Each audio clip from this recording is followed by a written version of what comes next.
السلام علیکم۔ یہ حدیث دیکھیے کتنی زبردست حدیث ہے مسلمان کے بارے میں۔ حضرت ابن عباس رضی اللہ تعالیٰ عنہ سے روایت کرتے ہیں کہ رسول اللہ صلی اللہ علیہ وسلم نے کعبہ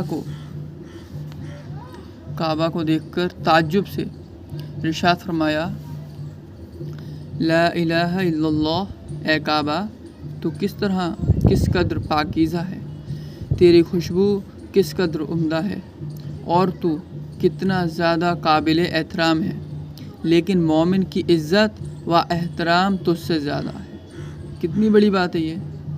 کعبے کی عزت بہت ہے، لیکن کعبے کی عزت سے زیادہ مومن کی عزت ہے، مومن کا احترام ہے۔ اللہ تعالیٰ نے تجھ کو احترام کے قابل بنایا ہے، اور اسی طرح مومن کے مال اور خون اور عزت کو بھی احترام کے قابل بنایا ہے، اور اسی احترام کی وجہ سے اس بات کو بھی حرام قرار دیا ہے کہ ہم مومن کے بارے میں ذرا بھی بدگمانی کریں۔ اللہ اکبر، کتنی بڑی بات ہے یہ۔ اکثر لوگ اپنے بھائی بہنوں کے بارے میں، اپنے یار دوستوں کے بارے میں جو کہ مسلمان ہو، بہت برا سوچ لیتے ہیں، بہت برا، کہ یہ تو ایسا ہے، یہ تو ایسا ہے، حالانکہ حقیقت کا ان کو کچھ بھی علم نہیں ہوتا۔ بھائی سامنے والے کو کیا پتہ کہ ہماری نیت کیا ہے، ہم کیا سوچ رہے ہیں، کیا کرنا چاہتے ہیں، لیکن سامنے والا ہمارے بارے میں غلط سوچتا ہے، یہ غلط ہے، یہ گناہ ہے۔ یہاں کیا لکھا ہے؟ صاف صاف لکھا ہے نا، اس بات کو حرام قرار دیا ہے کہ ہم مومن کے بارے میں ذرا بھی بدگمانی کریں۔ اس کا کیا مطلب ہے؟ کہ گمان ہمیشہ اچھا رکھو۔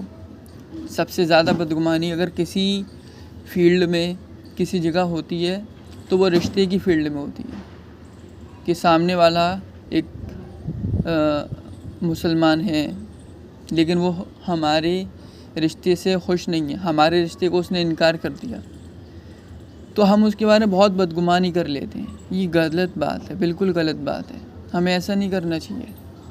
ہمیں اچھا گمان رکھنا چاہیے۔ اس کی کچھ مجبوری ہوگی، اس کی کچھ وجہ ہوگی جس کی وجہ سے وہ شادی کا انکار کر رہا ہے، ٹھیک ہے۔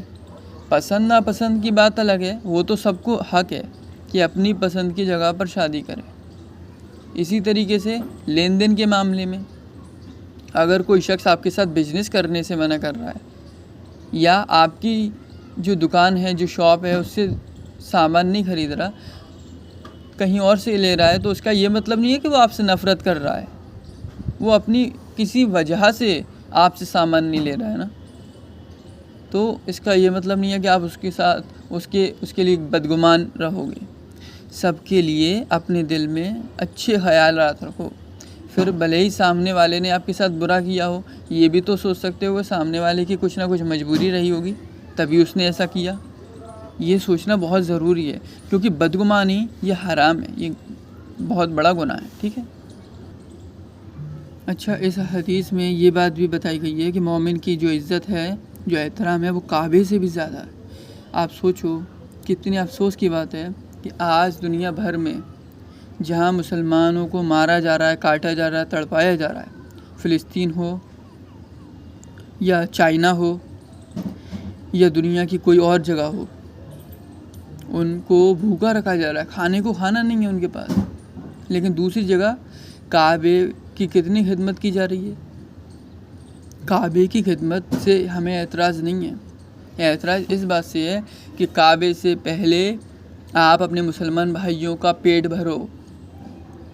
سعودی عرب گورنمنٹ اگر چاہے تو کتنے ہی دن تک، کتنے ہی مہینوں تک، یا میں کہوں کہ کتنے ہی سالوں تک غزہ کے مسلمانوں کو فری میں 3 وقت کا کھانا روز مہیا کرا سکتی ہے، لیکن وہ ایسا نہیں کرا رہی، یہودیوں کے ڈر کی وجہ سے، ان کی دوستی کی وجہ سے، کیونکہ ان کی دوستی یہود و نصارہ سے ہے، اور یہود و نصارہ نے غزہ پر حملہ کیا ہے، تو وہ اپنی دوستی کو برقرار رکھنے کے لیے یہود و نصارہ سے مسلمانوں کو نہیں بچا رہے ہیں، اور نہ ہی ان کو کھانے کے لیے کھانا دے رہے ہیں، کچھ بھی نہیں کر رہے ہیں۔ کچھ رپورٹ کے مطابق سعودی عرب والے ان کو کھانے کے لیے کھانا دے دیتے ہیں، پیسے بھجوا دیتے ہیں، لیکن ہمیں ایسا کچھ نہیں دکھتا۔ اگر یہ واقعی میں مسلمانوں کے خیر خواہ ہیں تو سب سے پہلے یہود و نصارہ سے اپنی دوستی توڑیں اور غزہ کے مسلمانوں کی حمایت میں کھل کر بولیں۔ غزہ کے مسلمانوں کی حمایت تو چھوڑو، یہ دنیا کے دوسرے حصوں میں جہاں مسلمانوں پر ظلم ہو رہا ہے وہاں کے مسلمانوں کی حمایت نہیں کر پا رہے۔ چائنا میں مسلمانوں کو مارا جا رہا ہے، مسجدیں توڑی جا رہی ہیں، ان کی داڑھیاں کاٹی جا رہی ہیں، زبردستی مسلمان مردوں کو امپورٹیڈ بنایا جا رہا ہے، ان کی نسل بندی کی جا رہی ہے۔ اور سعودی عرب چائنا کا اس بات کا سپورٹ کر رہا ہے، بول رہا ہے کہ ٹیررزم کے خلاف ہم چائنا کا سپورٹ کرتے ہیں۔ ان ساری باتوں میں ان بے وقوفوں کو سمجھنا چاہیے کہ کعبہ بعد میں ہے، پہلے مسلمان کی عزت، مسلمان کا احترام، مسلمان کا مال، مسلمان کا خون، اس کی حفاظت پہلے ہے، کعبے سے پہلے ہے۔ ٹھیک ہے، آپ کو بات سمجھ میں آ گئی ہوگی امید کرتا ہوں۔ السلام علیکم۔